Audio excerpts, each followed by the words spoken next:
ഞാനൊരു സ്വപ്നം കണ്ടു. എന്തേ സ്വപ്നമെന്നറിയുമോ?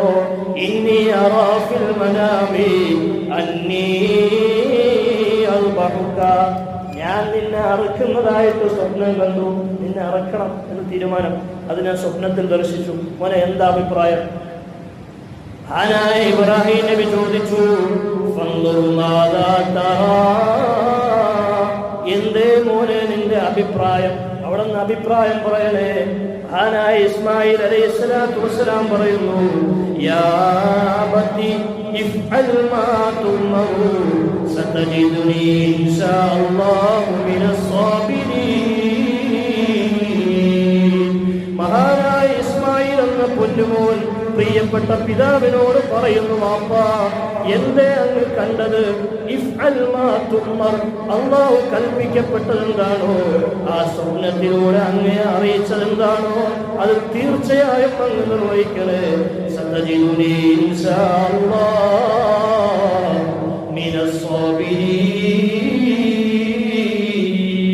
നാളെ അള്ളാഹുവിന്റെ സമീപത്തായിട്ട് ക്ഷമാശീലരായ അടിമകൾക്ക് അള്ളാഹു പദവികൾ നൽകുമ്പോ ആ പദവികളിൽ ഈ പൊന്നുമോനെയും അങ്ങേക്ക് കാണാൻ കഴിയും പിതാവേ.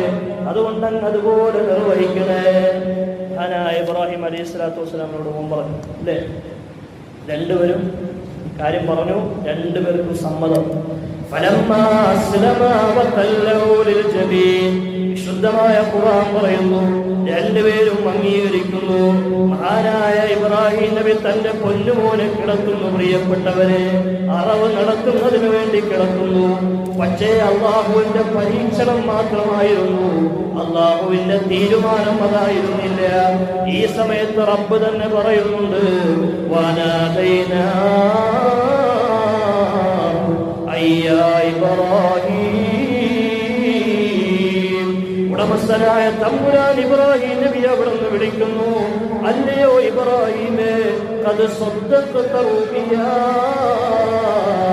ഇന്നാ കദാലിക നജ്സിൽ മുഹ്സിനീൻ.